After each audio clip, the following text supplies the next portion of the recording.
Bismillahirrahmanirrahim. Dear students, Assalamu alaikum. My name is Sheikh Irfanullah Khan. I am working as assistant professor in Department of Mathematics, ComSets Institute of Information Technology. MTH 471 integral equations के सिलसिले का आज हमारा ये 12th lecture है। 12th lecture का बाकायदा आगाज़ करने से पहले कुछ प्रीवियस लेक्चर को रिकॉल कर लेते हैं कि प्रीवियस लेक्चर में हमने क्या चीज़ डिस्कस की थी, क्या बातें हुई थी, कौन से मेथड्स डिस्कस किए, कौन से प्रॉब्लम्स सॉल्व किए, ताकि वो स्टूडेंट्स जो किसी मजबूरी की वजह से लास्ट लेक्चर अटेंड नहीं कर सके वो इस रिकॉल से मुस्तफ़ीद हो सके। लास्ट लेक्चर में हमने Volterra integral equation of second kind उसके सॉल्यूशन को डिस्कस किया। Solution in terms of resolvent kernel, resolvent kernel के अलावा अगर हमारे पास इंटीग्रल साइन के अंदर इन्वॉल्व कर्नल ऑफ xt और कर्नल ऑफ इंटीग्रल इक्वेशन और simply nucleus of integral equation किस टाइप का होना चाहिए, उसमें हमने ये डिस्कस किया कि अगर हमारे पास kernel of integral equation polynomial of degree n-1 हो तो उनको किस तरीके से हम सॉल्व करते हैं। फॉर एग्जांपल हमारे पास Volterra integral equation of second type जिसे हम डिफाइन करेंगे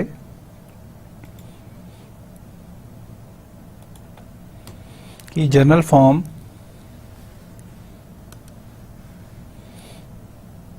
u of x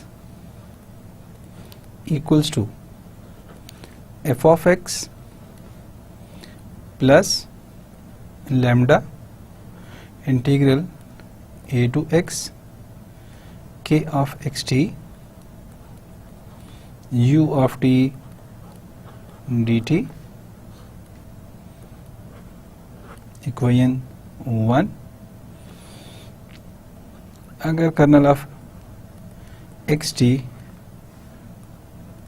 हमारे पास polynomial of degree n-1 like a0 of x plus a1 of x into x minus t plus a2 of x into x minus t square by 2 factorial and so on plus a n minus 1 x minus t raised to power n minus 1 over n minus 1 factorial इस type का हो उसे हम किस तरीके से resolve कर सकते हैं या रिजॉल्वेंट फॉर्म में कन्वर्ट कर सकते हैं। तो इस टाइप के कर्नल के लिए जिसमें हमारे पास kernel of integral equation in terms of polynomial define हो तो रिजॉल्वेंट कर्नल की डेफिनेशन हम किस तरीके से करते हैं, gamma of xt lambda equals to 1 over lambda d n g of x t in lambda divided by d xn where g of x t lambda is a solution of differential equation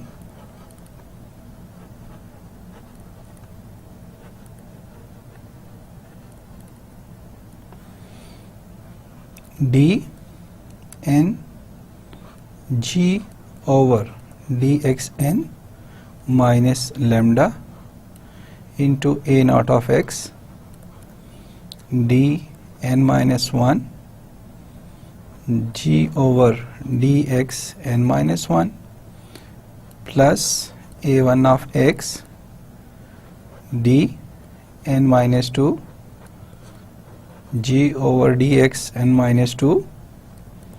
and so on plus a n minus 1 of x into g equals to 0, satisfying the equation or conditions g equals to dg over dx equals to d2 g over dx2 equals to d n minus 2 g over dx n minus 2 equals to 0 and d n minus 1 g over dx n minus 1 equals to 1 when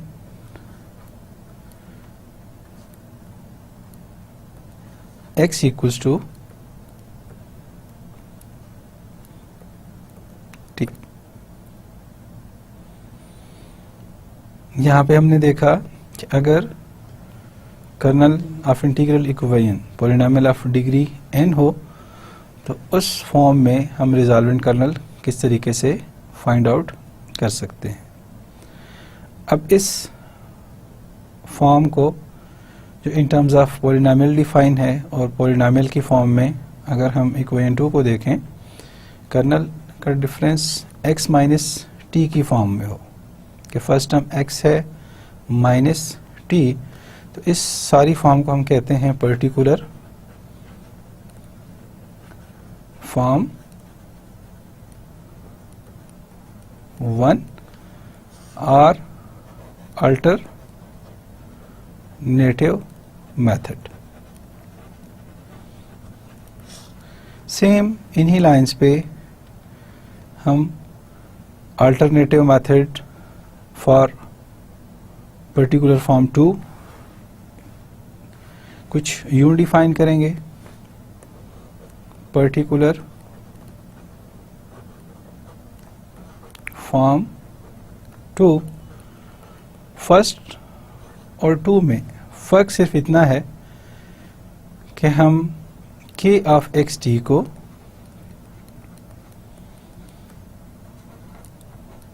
कुछ u define करते हैं b naught of t plus b1 of t into t minus x plus b2 of t into t minus x square by 2 factorial plus b n minus 1 of t minus x raise to power n minus 1 over n minus 1 factorial. जो last slide पे हमने equation 2 define की थी उसमें और इस equation 2 में फ़र्क क्या है, वहाँ पे kernel in terms of x minus t define था और इस केस में कर्नल t माइनस एक्स की फॉर्म में। Resolvent kernel gamma of x t lambda equals to minus 1 और lambda d n h over d t N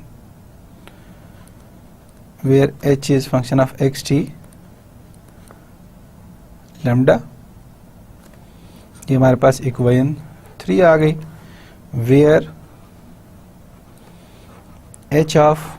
x t lambda is a solution of differential equation dnh over dtn plus lambda into b naught of t dn minus 1 h over dtn minus 1 plus b1 of t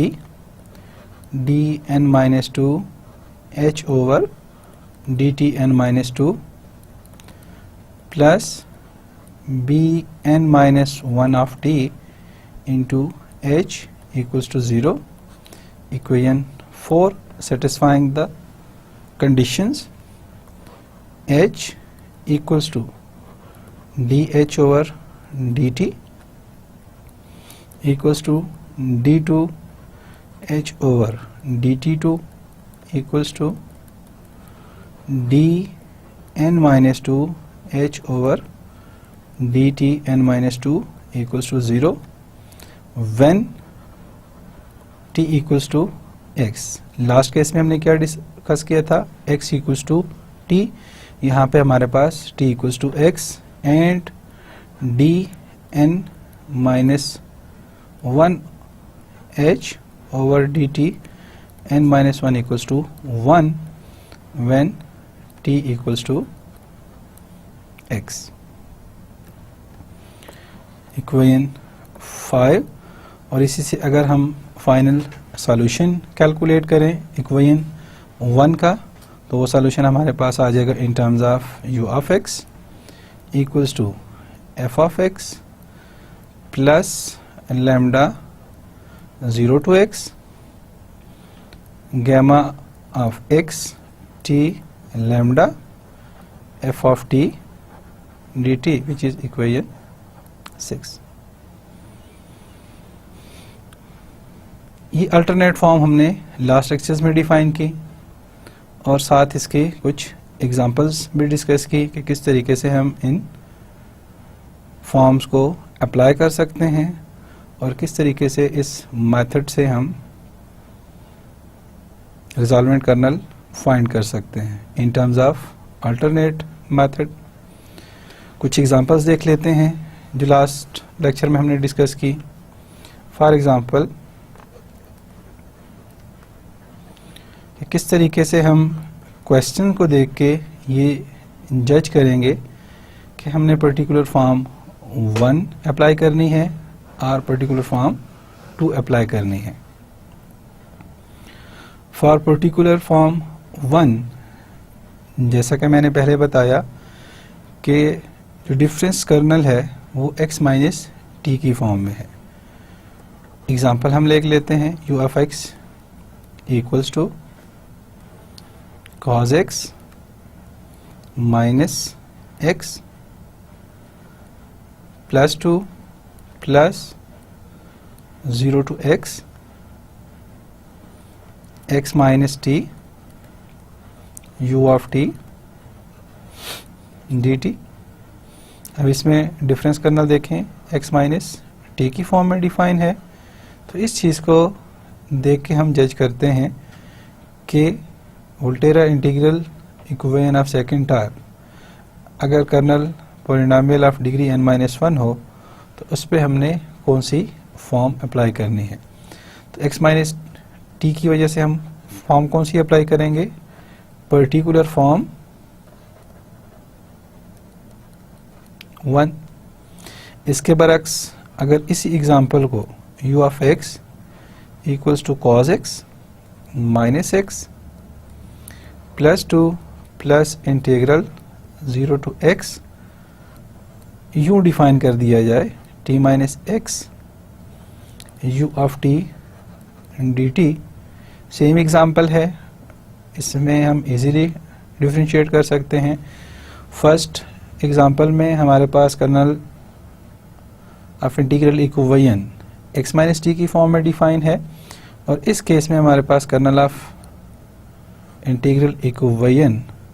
t minus x की form में define है, तो यहाँ इस equation को हम relate कर सकते हैं पर्टिकुलर फॉर्म टू।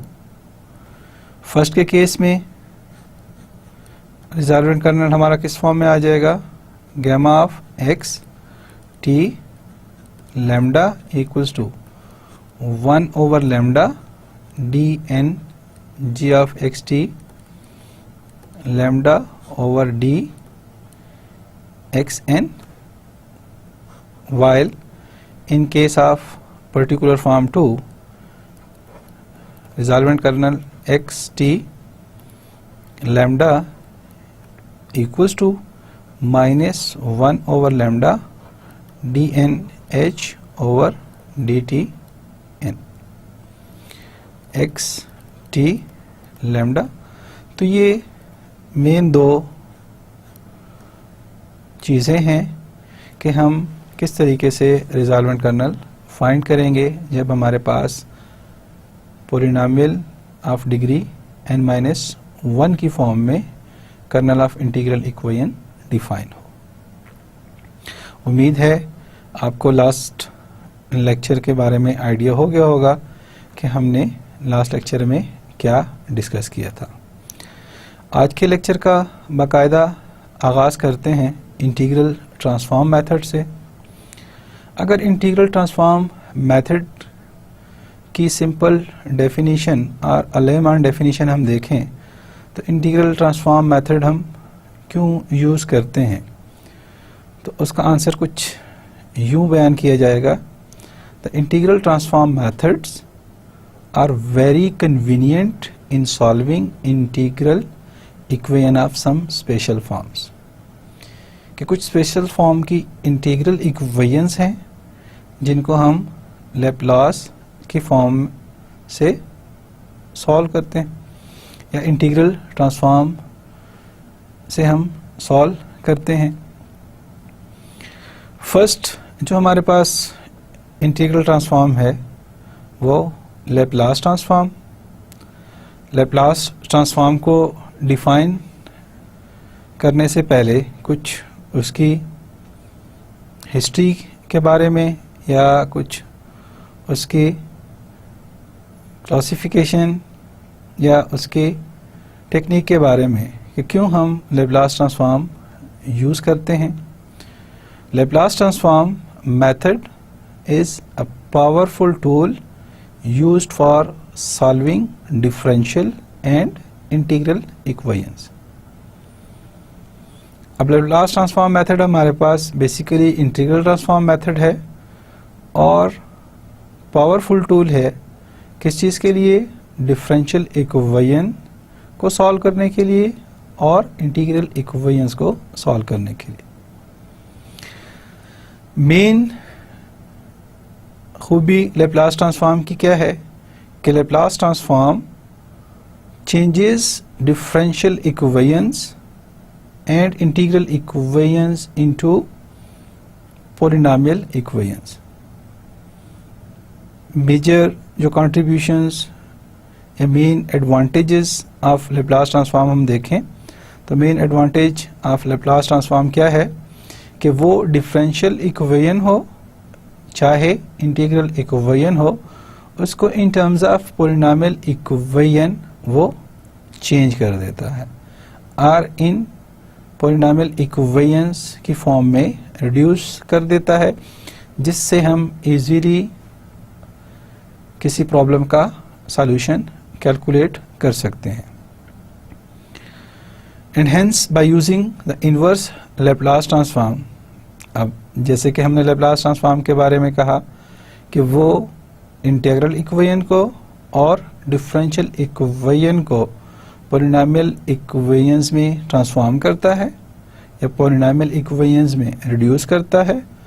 और उसी के साथ जब हम इनवर्स लैप्लास ट्रांसफॉर्म अप्लाई करते हैं तो इनवर्स लैप्लास ट्रांसफॉर्म अप्लाई करने के बाद हम उसका सॉल्यूशन कैलकुलेट कर सकते हैं उन प्रॉब्लम्स का जिन पे लैप्लास ट्रांसफॉर्म अप्लाई की जा रही है।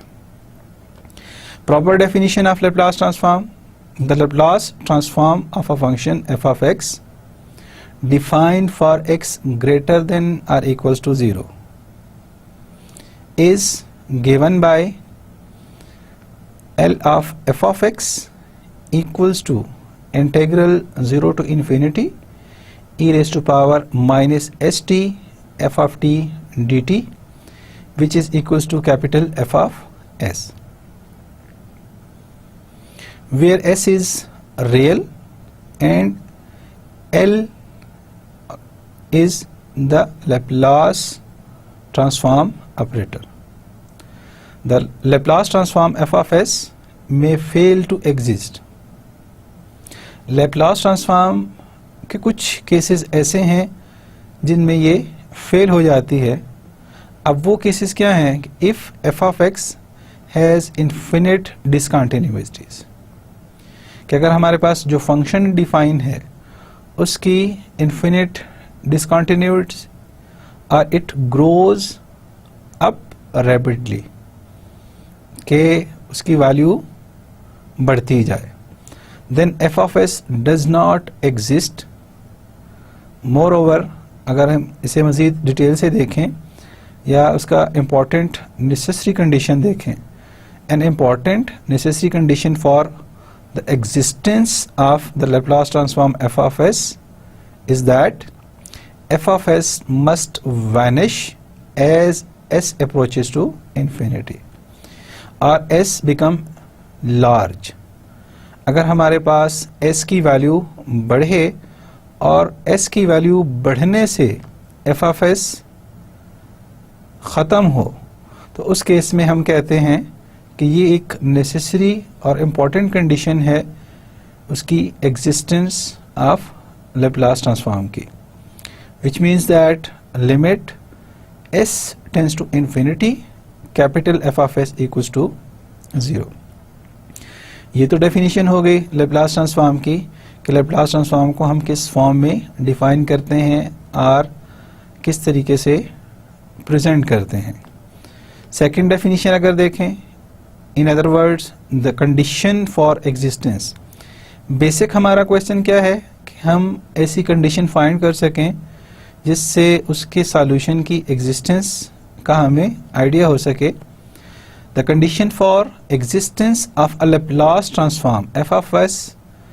Of any function f of x are. जो मेन डेफिनेशन हम करते हैं Laplace ट्रांसफॉर्म की,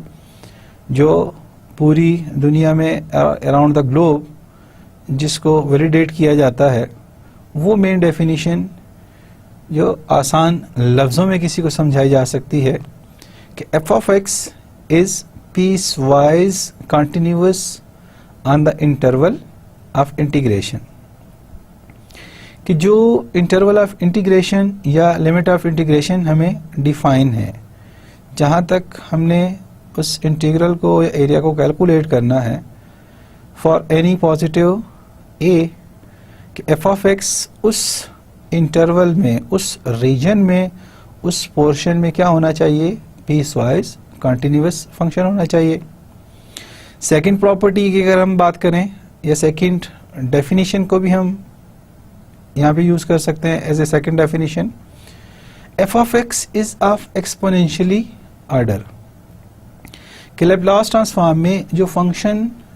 f of x डिफाइन है, उस f of x पे कंडीशन क्या है कि वो हमारे पास पीस वाइज कंटिन्यूअस होने के साथ साथ क्या होना चाहिए? एक्सपोनेंशियली ऑर्डर होना चाहिए. Exponentially order e raised to power ax as x approaches to infinity,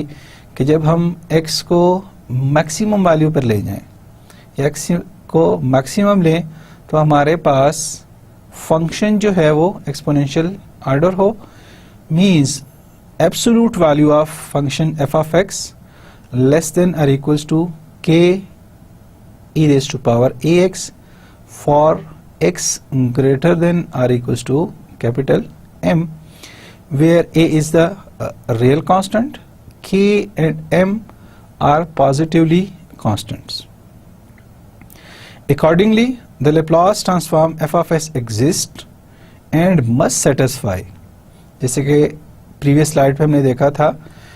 कि उसकी एग्जिस्टेंस के लिए इंपॉर्टेंट कंडीशन हमने क्या बयान की थी कि f of s must vanishes as s approaches to infinity or s approaches a maximum value, then limit n approaches to infinity or s approaches to infinity f of s equals to 0. और वही condition यहाँ पे भी है, limit s approaches to infinity f of s equals to 0, और ये condition हम exponentially order की कंडीशन यूज करते हैं। नेक्स्ट, जैसे हमने स्टार्ट में डिफाइन किया कि Laplace of a function equals to e raise to power minus s t f of t d t. अब उसमें जो मेन दो बातें हमने की थी कि किस तरीके से हम रिकॉग्नाइज कर सकते हैं कि लैप्लास ट्रांसफॉर्म कैसे एप्लीकेबल है या कौन से फंक्शन के लिए लैप्लास ट्रांसफॉर्म को हम डिफाइन कर सकते हैं, तो वो फंक्शन जो specific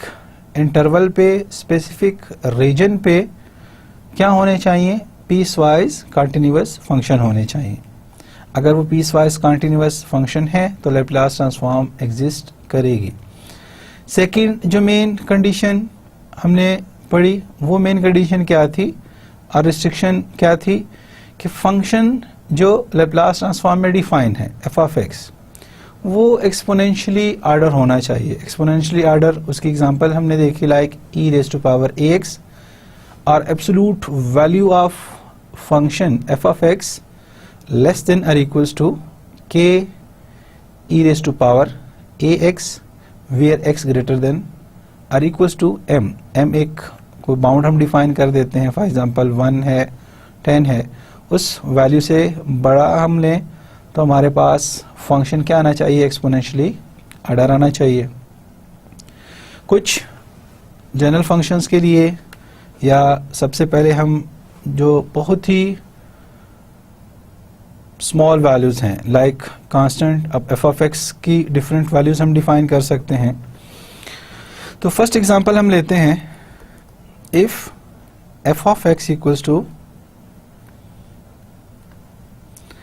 some constant like 1 where 1 is a constant, तो इस केस में कांस्टेंट वैल्यू के लिए लैप्लास ट्रांसफॉर्म हम कैसे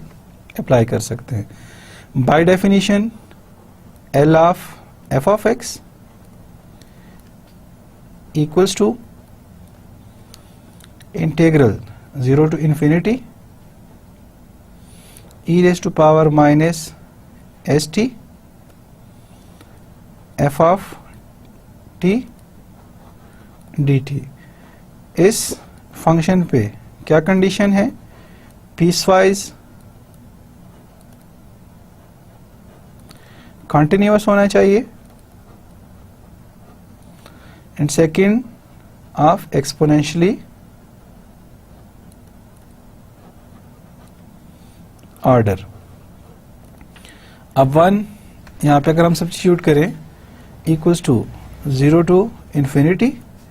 e raise to power minus s t, like L of constant 1 equals to 0 to infinity e raise to power minus s t 1 dt, और इस 1 को हम एज्यूम करते हैं कि ये पीसवाइज कंटिन्यूअस भी है और एक्सपोनेंशियली ऑर्डर भी है। इक्वल्स टू इंटीग्रेट करें with respect to t, e raise to power minus s t divided by minus s, limit 0 to infinity, upper limit e raise to power minus infinity minus 1 over s, अगर हम इसमें से common ले लें, e raise to power minus infinity minus e raise to power 0 equals to minus 1 over s, 1 over e raise to power infinity minus e raise to power 0 which is equals to minus 1 over s into 0 just cause of 1 over infinity equals to 0। अगर किसी constant value से या 1 से maximum number को हम divide करेंगे तो वो रिजल्ट 0 को अप्रोच करेगा। For example 1/10 equals to 0.1, 1/100 equals to 0.01, 1/1000 equals to 0.001। अब देखें जब 10 से डिवाइड किया तो वैल्यू 0.1 आई, 100 से डिवाइड किया 0.01 मीन्स 0.1 से लेस वैल्यू, 1000 डिवाइड करने से 0.001 जो कि 0.01 से भी लेस वैल्यू है। तो जितना मैक्सिमम नंबर हम डिफाइन करेंगे डिनोमिनेटर में तो वो रिजल्ट 0 को अप्रोच करेगा, equals to minus into minus 1 over s, hence Laplace of constant function equals to s। 1 over s इस फॉर्म में हमने डिफाइन किया। सेकंड एग्जांपल हम देखते हैं। सेकंड एग्जांपल क्या है कि अब एक्सपोनेंशियल फंक्शन ले लेते हैं।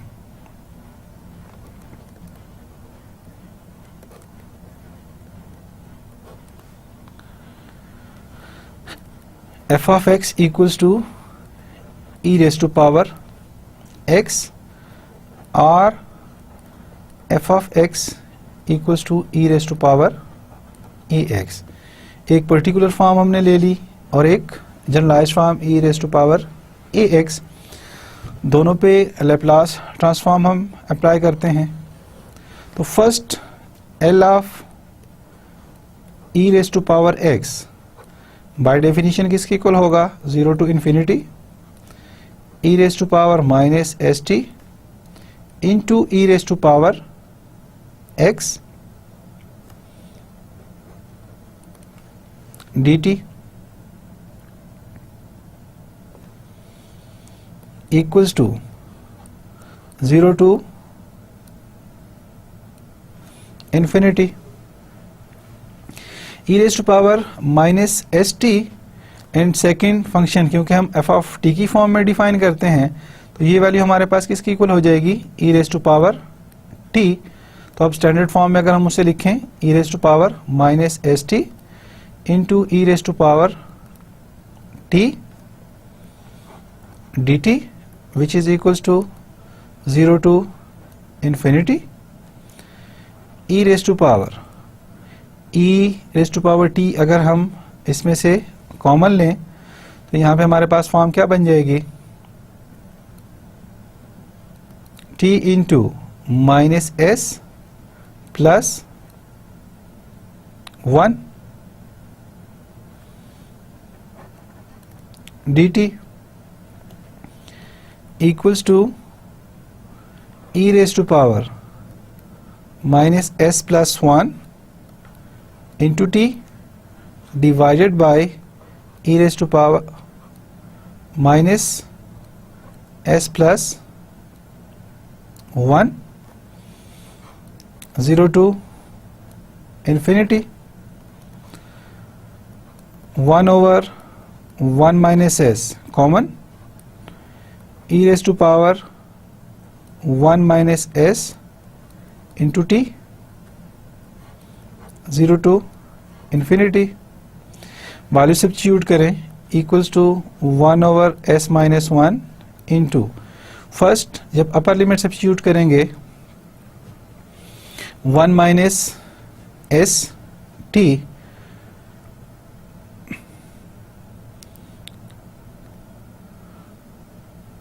इन्फिनिटी सब्स्टिट्यूट करने से रिजल्ट 0 और सेकंड जब t को 0 रखेंगे तो माइनस s इंटू टी जो यहाँ पे हमने वैल्यू डिफाइन की इसमें t कॉमन दोनों में से minus s plus 1 minus s plus one upper limit substitute करने से result 0 equals to 1 over 1 minus s into minus 1 equals to 1 over s minus 1 Laplace of e raised to power x equals to 1 over s minus 1। और अगर value हम coefficient a define करें l of e raised to power ax, तो by definition किसकी equal होगा 0 to infinity e raised to power minus st into e raised to power at dt equals to 0 to infinity e raised to power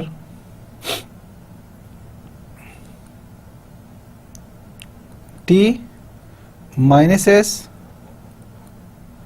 plus a dt equals to e raised to power minus s plus a divided by minus s plus a 0 to infinity।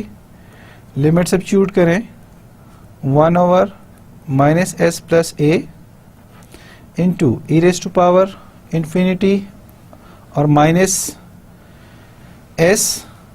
minus infinity which gives 0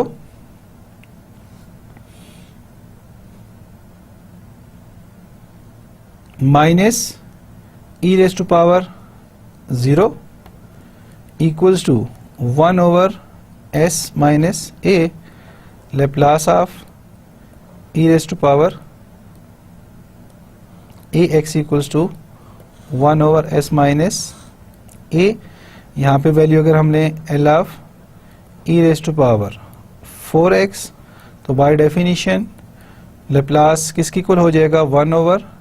s, a की जगह 4 है minus 4। Next example हम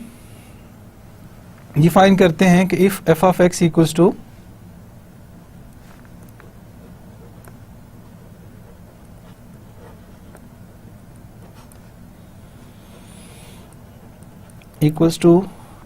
x, Laplace of x equals to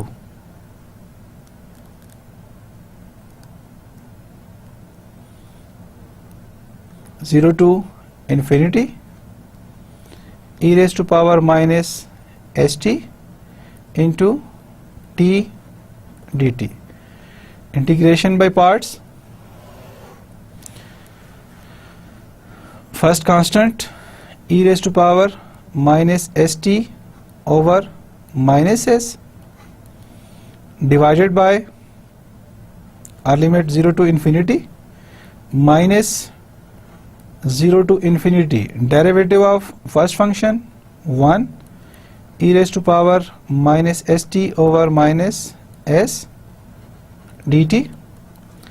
upper limit substitute करें e raised to power minus infinity, तो first term 0 और second term जब 0 substitute करेंगे तो 0 सब्स्टिट्यूट करने से भी ये term 0 minus into minus plus 1 over s common 0 to infinity e raised to power minus st dt equals to 1 over s e raised to power minus st over minus s 0 to infinity 1 over s upper limit substitute करने से 0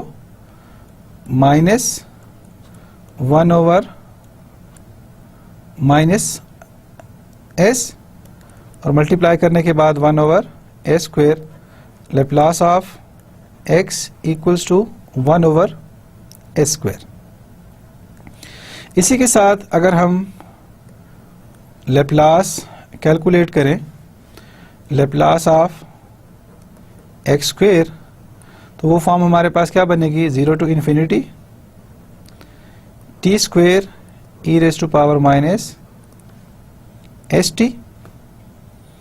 equals to t square e raise to power minus s t over minus s 0 to infinity minus 2t e raised to power minus st over minus s dt।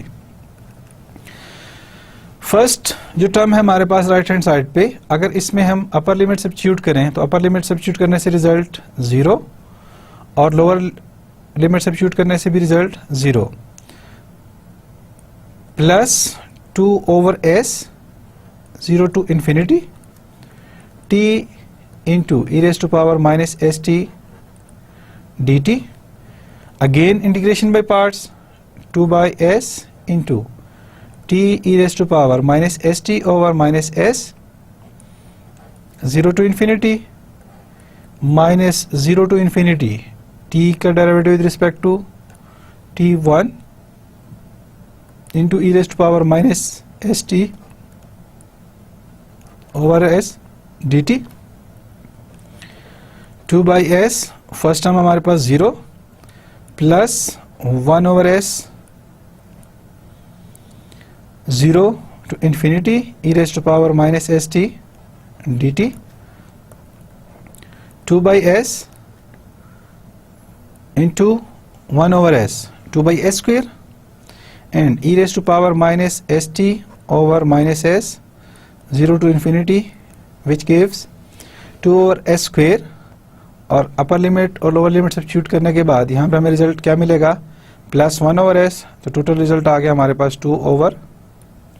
s cube. In general Laplace of x raise to power n equals to 0 to infinity e raise to power minus s t into x और t raise to power n dt which gives us, क्या हमें देगा, थोड़ा सा resemble हम करते हैं जो हमने x की लेप्लास कैलकुलेट की है और x स्क्वायर की। जब x की लेप्लास कैलकुलेट की तो हमारे पास रिजल्ट क्या आया, 1 over s square. x square की लेप्लास कैलकुलेट करने के बाद रिजल्ट हमारे पास आया 2 ओवर s क्यूब, और नॉर्मली इसे हम फैक्टोरियल की फॉर्म में डिफाइन करते हैं, 2 फैक्टोरियल ओवर s क्यूब। जब next value for x cube हम कैलकुलेट करेंगे तो वो रिजल्ट हमारे पास क्या बन जाएगा कि जो एक्सपोनेंट है उस एक्सपोनेंट का factorial divided by s raise to power exponent plus 1। अगर एक्सपोनेंट 3 है तो राइट साइड पे जो s की वैल्यू आएगी वो हमारे पास in terms of 3 plus 1 s raise to power 4 होगी, equals to n factorial divided by s raise to power n plus 1। Next example है हमारे पास कि पॉलिनोमियल की बजाय और कांस्टेंट की बजाय हमारे पास अगर ट्रिग्नोमेट्रिक फंक्शन हो तो ट्रिग्नोमेट्रिक फंक्शन की लैप्लास ट्रांसफॉर्म हम किस तरीके से कैलकुलेट कर सकेंगे। L ऑफ साइन x, और हम एज्यूम करते हैं जैसे कि 1 के लिए हमने एज्यूम किया, x के लिए एज्यूम किया, e raise to power ax के लिए एज्यूम किया, x स्क्वायर के लिए, xn के लिए, कि ये सारे के सारे पीसवाइज कंटिन्यूअस फंक्शंस हैं गिवन इंटरवल पे, और साथ ही एक्सपोनेंशियली ऑर्डर भी हैं। तो by definition equals to 0 to infinity e raise to power minus s t into sine t d T.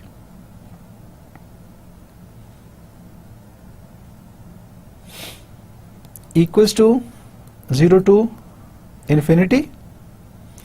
Sign t e raise to power minus s t. तो इसे हम लेट करते हैं आई की equal, sin t e raised to power minus st dt equals to sin t e raised to power minus st over minus s minus 0 to infinity e raised to power minus st over minus s into sin t derivative equals to cos t. Upper limit substitute करने से first term हमारे पास 0 और lower limit substitute करने से भी result 0 1 over s 0 to infinity cos t into e raised to power minus st. Again integration by parts 1 over s into cos t e raised to power minus st over minus s minus 0 to infinity और cos t का derivative minus sin t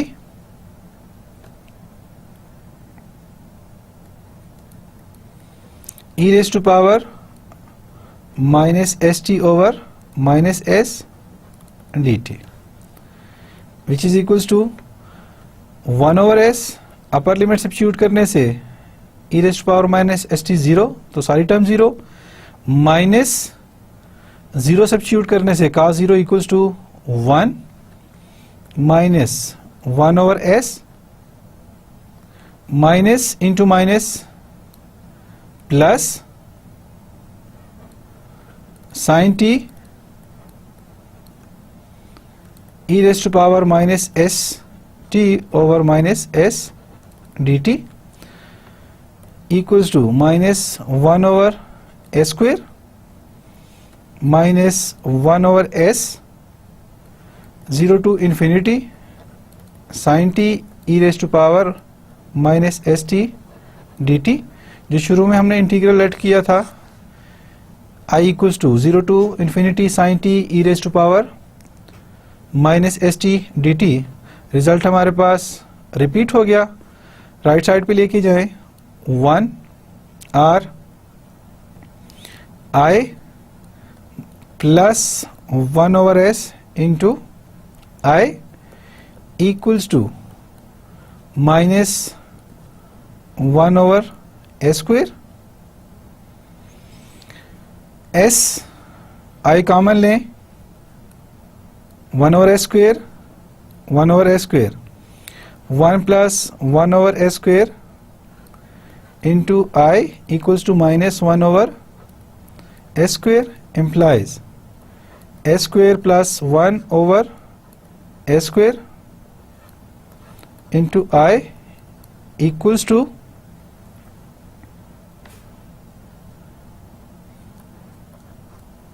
minus 1 over s square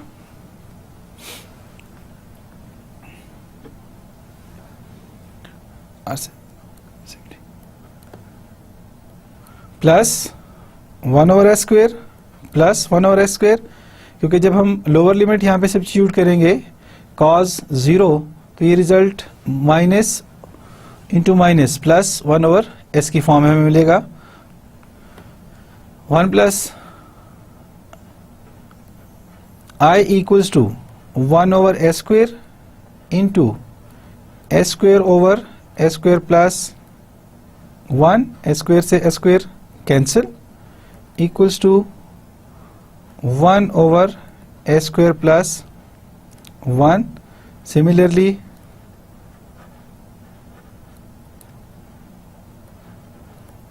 L of cos x equals to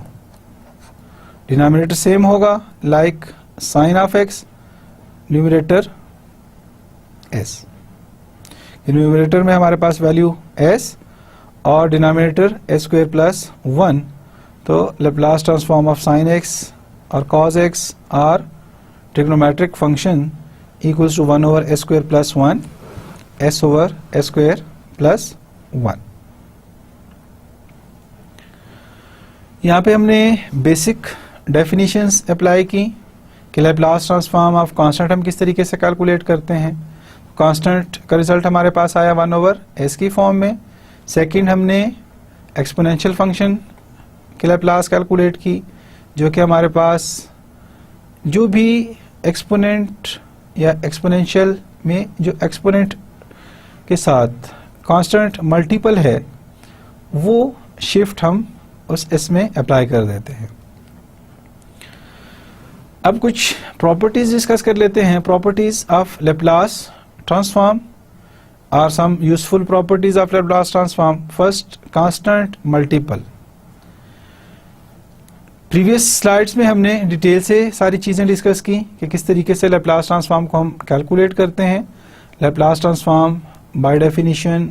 हमारे पास किस type के pairs बनते हैं। अब first property हमारे पास कि किसी फंक्शन के साथ कोई कांस्टेंट मल्टीपल हो तो उस कांस्टेंट मल्टीपल को हम लैप्लास ऑपरेटर से पहले लिख सकते हैं, like L of A into f of x. अब एफ ऑफ एक्स के साथ कांस्टेंट मल्टीप्लाई हो रहा है, इस कांस्टेंट को हम उस ऑपरेटर से पहले लिख सकते हैं, like a into l of f of x. For example, Laplace transform of 4 into e raise to power x. अब यहाँ पे देखें 4 हमारे पास क्या है, कांस्टेंट मल्टीपल है। तो बाय डेफिनेशन अगर कांस्टेंट मल्टीप्लाई हो रहा हो तो उस केस में हम क्या करते हैं कि उस कांस्टेंट को लैप्लास ऑपरेटर से पहले डिफाइन कर देते हैं, लाइक 4 एंड लाइक ए के लैप्लास ऑपरेटर से पहले हमने उस कांस्टेंट मल्टीपल को डिफाइन कर दिया, which is equals to 4 over s minus 1। अब 4 ओवर एस माइनस 1 किस तरीके से आया कि Laplace of e raise to power x, अभी हमने प्रूफ किया कि इसके इक्वल है 1 ओवर एस माइनस 1। 4 अगर साथ मल्टीप्लाई हो रहा है तो 4 into Laplace of e raise to power x equals to 4 over s minus 1। Second जो मेन प्रॉपर्टी है हमारे पास, लिनियरिटी प्रॉपर्टी। लिनियरिटी प्रॉपर्टी क्या कहती है कि अगर हमारे पास दो फंक्शन कुछ इस फॉर्म में डिफाइन है, a into f of x plus b into g of x, तो इन दोनों फंक्शन पे अगर लैप्लास ट्रांसफॉर्म अप्लाई की जाए तो ये इक्वल किसके होगा, फर्स्ट टर्म और Laplace transform of first term plus minus Laplace transform of second function, l a f of x plus b g of x equals to. अब इसमें देखें कि फंक्शन भी डिफाइन है लिनियरिटी प्रॉपर्टी के लिए और साथ कांस्टेंट मल्टीपल भी हैं, तो इसमें दोनों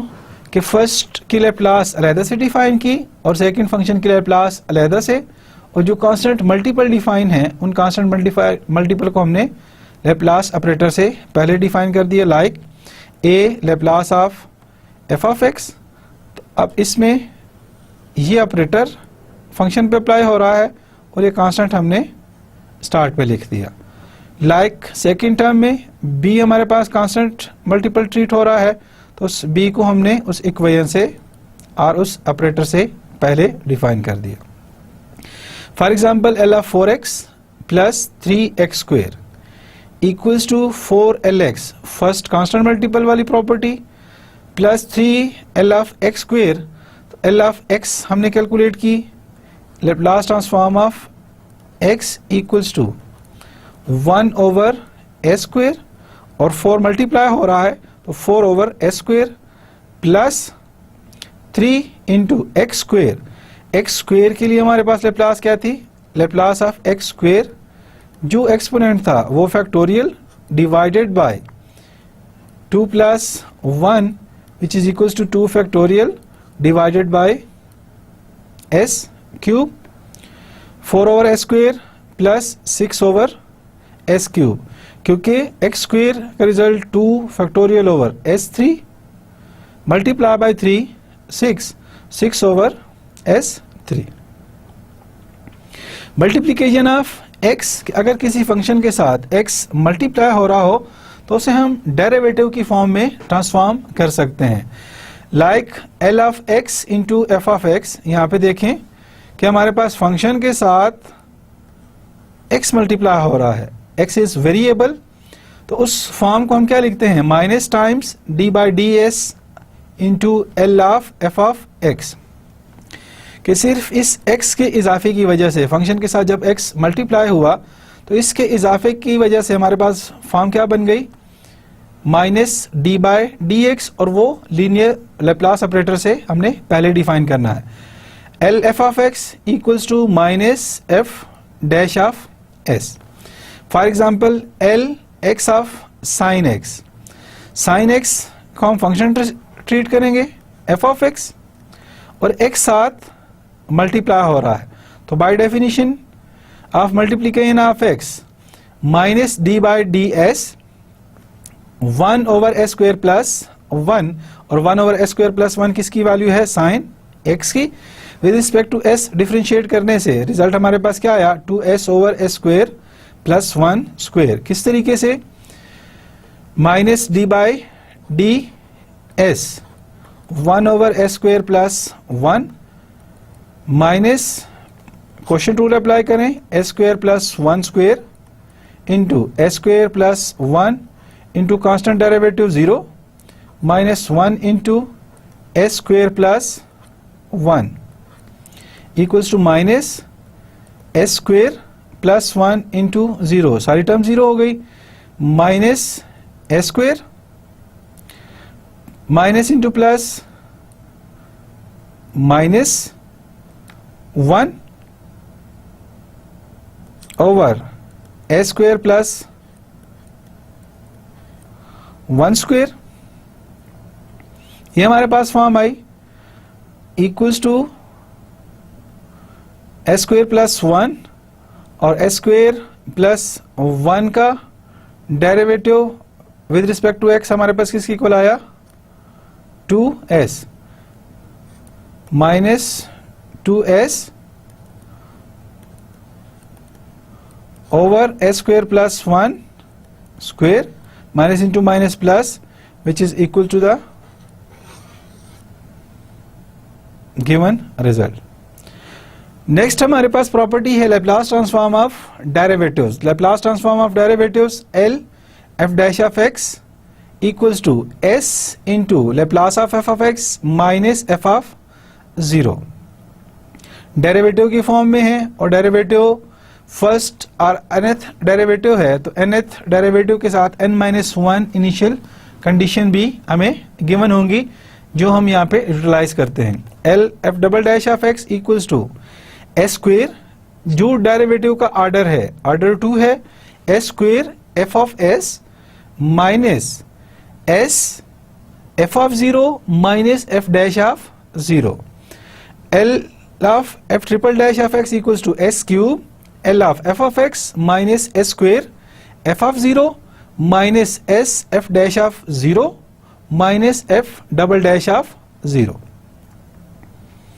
सिमिलरली अगर हमारे पास nth डेरिवेटिव हो तो nth डेरिवेटिव पे हम लैप्लास ट्रांसफॉर्म कैसे अप्लाई करते हैं, equals to s n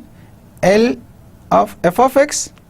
minus s n minus 1 f of 0 minus s n minus 1 f dash of 0 f n minus 1 of 0। यहाँ पे देखें कि हमने वैल्यूज कुछ डिफाइन की हैं, S L of f of x, तो बाय डेफिनेशन हमारे पास ये कंडीशन किसकी इक्वल हो जाएगी, S capital f of s minus f of 0। तो इस फॉर्म में भी हम डेरिवेटिव को डिफाइन कर सकते हैं क्योंकि l of f of x are simply Laplace transform of function equals to capital f of s, जो हम शुरू में डिफाइन कर चुके हैं। नेक्स्ट हमारे पास प्रॉपर्टी इनवर्स लैप्लास ट्रांसफॉर्म, जैसे कि शुरू में हमने डिस्कस किया कि इनवर्स लैप्लास ट्रांसफॉर्म उस प्रॉब्लम के जो हम टैकल कर रहे हैं, जिसको हम सॉल्व करने की कोशिश कर रहे हैं, इनवर्स लेप्लास ट्रांसफॉर्म अप्लाई करने से हम उस इक्वेशन का सॉल्यूशन कैलकुलेट कर सकते हैं. If the Laplace transform of f of x is f capital F of s, then we say that the inverse Laplace transform of f of s is f of x. अब क्या हमने define किया कि अगर किसी function की Laplace transform capital F of x के बारे में इक्वल है तो उसी का इनवर्स लेप्लास ट्रांसफॉर्म हमारे पास दोबारा से ओरिजिनल फंक्शन वापस आ जाएगा. Denoted by L inverse of f of s equals to f of x. जैसे लेप्लास फंक्शन पे अप्लाई किया, result capital F of x की फॉर्म में आया. अब इनवर्स जब f of capital F of s पे हमने अप्लाई किया, उसका result equals to f of x, where L inverse is the operator of inverse Laplace transform. The linearity property holds also for the inverse Laplace transform. This means that L inverse of a f of s plus b g of s equals to a L inverse of f of s plus b L inverse of g of s, which is equals to a into f of x plus b into g of x. वही property जो हमने start में define की, उसका reverse process like L of f of x equals to capital F of s, then L inverse of f of s equals to f of s, कि जिस function पे हम लेप्लास ट्रांसफॉर्म अप्लाई करते हैं, अगर उसका अपोजिट हम लें, एंटी लेप्लास या इनवर्स लेप्लास ट्रांसफॉर्म अप्लाई करें, तो रिजल्ट हमारे पास ओरिजिनल फंक्शन दोबारा से आएगा. आज के लेक्चर में हमने क्या डिस्कस किया? कुछ मेन प्रॉपर्टीज यूज की लेप्लास ट्रांसफॉर्म की कि किस तरीके से लेप्लास ट्रांसफॉर्म को हम अप्लाई कर सकते हैं. अब उसी लेप्लास ट्रांसफॉर्म जो इनवर्स लेप्लास ट्रांसफॉर्म है, इस सॉल्यूशन कैलकुलेट करने के लिए boundary initial value problem u double dash of x plus u of x equals to 0, u of 0 equals to 1, u dash of 0 equals to 1. तो इसको solve करने के लिए जो हमने fourth property derivative of x या derivative of Laplace transform of derivatives, तो L of u double dash of x compare करें Laplace transform of f double dash of x, which is equals to s L of f of x minus s f of 0 minus f double dash of 0, which is equals to s f of s minus s f of 0 minus f double dash of 0. तो by definition of Laplace transform of derivatives, L of r Laplace of u double dash of x equals to s square u of s minus s u of 0 minus u dash of 0. तो यहाँ पे हमें conditions क्या define है? u of 0 equals to 1 and u dash of 0 equals to 1. Apply करें s square u of s minus s minus 1, u of 0 equals to 1 and multiply by s equals to minus s minus 1, L of u double dash of x and L of u of x equals to capital u of s. Original equation में values हम substitute करें तो form हमारे पास क्या बनेगी? u double dash of x s square, और applying Laplace transform on equation 1, s square u of s minus s minus 1 plus u of s equals to 0, s square plus 1 into u of s equals to minus s minus 1 right side पे जाके s plus 1, u of s equals to s over s square plus 1 plus 1, और इसे हम लिख सकते हैं s over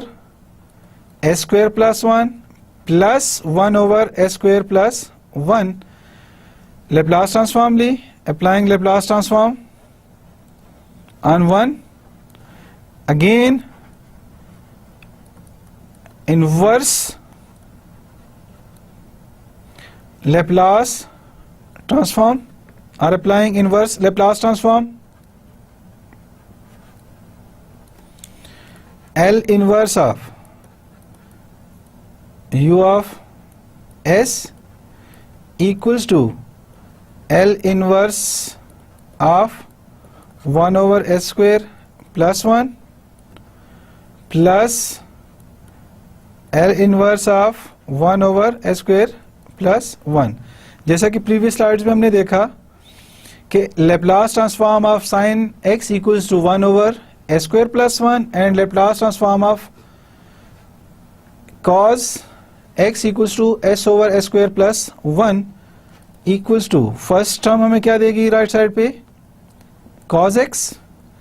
plus sin x, और left side u of x. Initial value problem था, इनिशियल वैल्यू प्रॉब्लम को हमने कन्वर्ट कर दिया u of x equals to cos x plus sin x. Summarise करते हैं टोटल लेक्चर को स्टूडेंट्स, कि आज के लेक्चर में हमने क्या कुछ डिस्कस किया. मेन और important integral transform which is known as Laplace transform, उसके बारे में हमने डिस्कस किया. कांस्टेंट फंक्शन की लेप्लास ट्रांसफॉर्म कैलकुलेट की, उसके अलावा आइडेंटिटी फंक्शन की लेप्लास ट्रांसफॉर्म कैलकुलेट की, x raise to power n के लिए, एक्सपोनेंशियल के लिए, और साथ ट्रिग्नोमेट्रिक फंक्शन के लिए हमने लेप्लास ट्रांसफॉर्म कैलकुलेट की. फर्दर हमने उसकी कुछ प्रॉपर्टीज़ पढ़ी हैं. प्रॉपर्टीज़ में फर्स्ट के कांस्टेंट मल्टीपल अगर हो उसको किस तरीके से हम सॉल्व करेंगे, उनको किस तरीके से हम टैकल करेंगे और उनका रिजल्ट हमारे पास किस टाइप का होगा. सेकंड लिनियरिटी प्रॉपर्टी, कि लिनियरिटी प्रॉपर्टी लेप्लास ट्रांसफॉर्म में होल्ड करती है. थर्ड मल्टीप्लिकेशन ऑफ एक्स, और मल्टीप्लिकेशन ऑफ एक्स में जब हमने लेप्लास ट्रांसफॉर्म कैलकुलेट की तो वो इन terms of derivatives minus d by d S into l of f of x की फॉर्म में, और minus d by d S into f of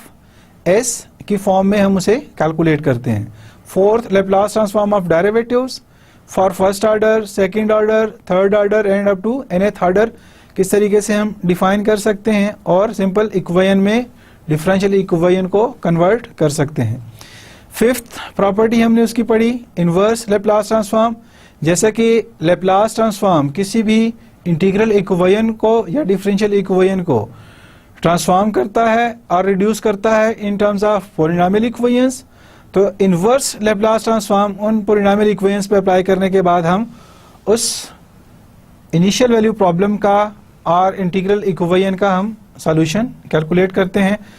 which is u of x equals to cos x plus sin x. Next lecture तक dear students अल्लाह आपका हामियो नासिर हो, तब तक अल्लाह हाफिज.